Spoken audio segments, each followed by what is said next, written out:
55-year-old Roger Wheeler was a respected businessman and self-described strong Presbyterian who had growing doubts about his gambling-related investment.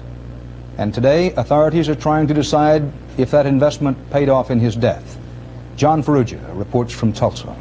The killing of Telex president and Tulsa millionaire Roger Wheeler has raised questions as to why the chairman of the board of a major U.S. corporation would be involved in a legalized gambling business that is allegedly tainted with the money of organized crime. Sources now say Oklahoma detectives are convinced that Wheeler's death was a contract killing.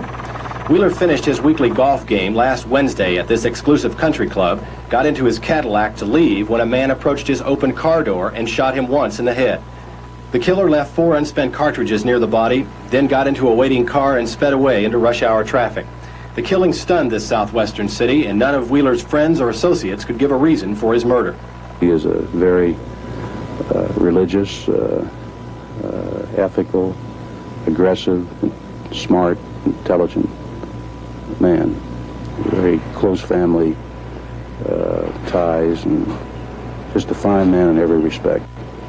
But in addition to his role in Telex Corporation, Wheeler, his son, and others owned WJA Realty Company, which in 1979 purchased Miami-based World Highlight Incorporated for $50 million. The corporation owned frontons in both Florida and Hartford, Connecticut. Wheeler later sold the Connecticut fronton and fired 6 longtime employees. The First National Bank of Boston helped finance the World Highlight deal for Wheeler, and in return wanted one of its advisors, John Callahan, to manage the corporation. But Florida gaming investigators said Callahan had links to organized crime and nixed the deal. So the bank dropped Callahan and substituted a close associate, Richard P. Donovan.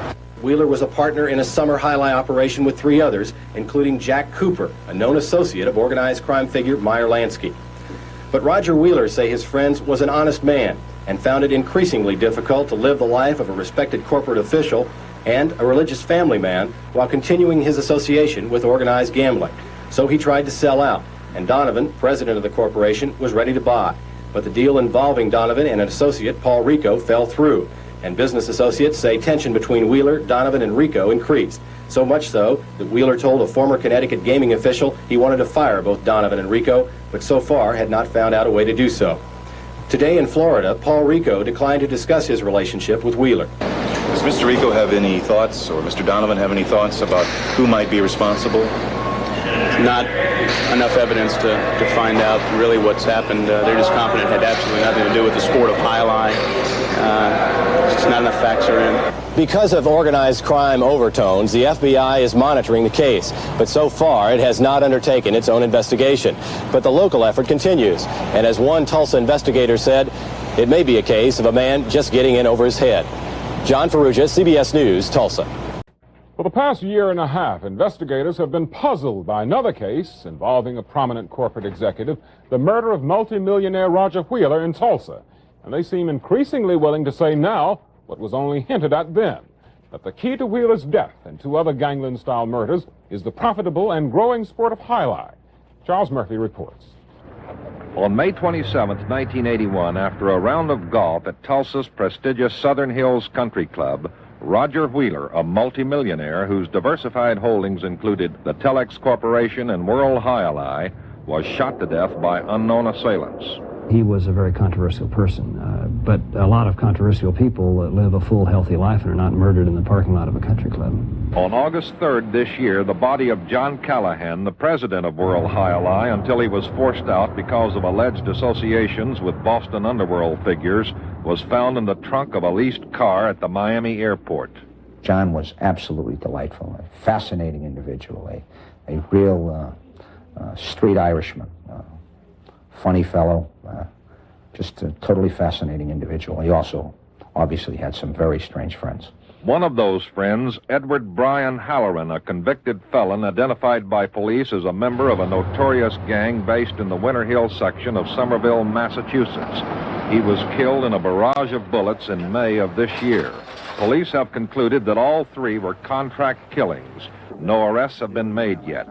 And although the murders took place months and miles apart, investigators have reached one other conclusion. Our position is at this point that there is some type of connection between the Wheeler homicide, the Halloran homicide, and the Callahan homicide. the connection you have is through associations all through the World Jai Alai Corporation.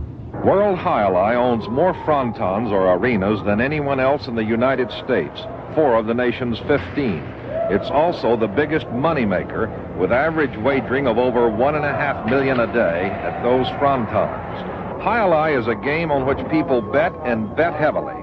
$625 million in the U.S. last year, and it has proved a financial bonanza for the companies which run the business and the 4 states that have legalized it. Last year, Florida got $25 million of the $370 million bet in that state. The big money and tax shelter advantages available in Jai Alai persuaded Wheeler to buy World for $50 million in 1978. But even before Wheeler made the purchase, he received an anonymous letter warning him to back off. If you knew what was going on in this deal behind the scenes, you would not be involved. If I were you, I would get out quick. Signed, One Who Really Cares. Though Wheeler went ahead and bought World Jai Alai, some police speculate he soon discovered that a share of his fronton's daily earnings was being skimmed. That is, illegally diverted from the company into individuals' pockets. Investigators also say that Wheeler began to fear that his life might be in danger and purchased a gun just months before he was murdered. Major Stanley Glantz is directing the Tulsa police investigation into that murder. Why does he think Wheeler was killed? Well, I can only answer that personally.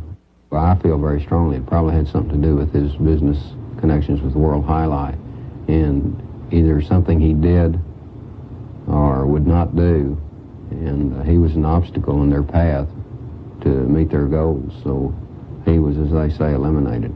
Glantz did not elaborate or specify who viewed Wheeler as an obstacle. As part of their investigation into John Callahan's murder, on October 4th, Florida police raided World Jai Alai's Miami headquarters, carting off financial records from 1976, the year Callahan was ousted from World's presidency, to the present. Though there is no evidence that Callahan had any direct ties to World after 1976, the people he had brought into top positions remain with the company, and he remained interested in World Jai Alai, interested enough to make repeated offers to Wheeler for it. According to police, shortly before Brian Halloran was killed in May of this year, he told the FBI he had been offered a contract to kill Wheeler, but had turned it down. The man who reportedly offered him that contract, John Callahan. Though officials of World Jai Alai have repeatedly said that none of these killings was in any way connected with their company, they have refused to be interviewed on camera. 3 days after Wheeler was murdered, a company spokesman did make a statement. We're still in a state of shock here in Miami. It was a tragic thing, and we are confident that the law enforcement agencies are going to turn up information. There's absolutely no connection to the World of Jai Alai. Nearly a year and a half after Wheeler's murder, police have not come up with that information. And although they don't rule out other possibilities, the primary focus of their investigation into Wheeler's killing, and now the 2 others, remains World Jai Alai. Charles Murphy, ABC News, Boston.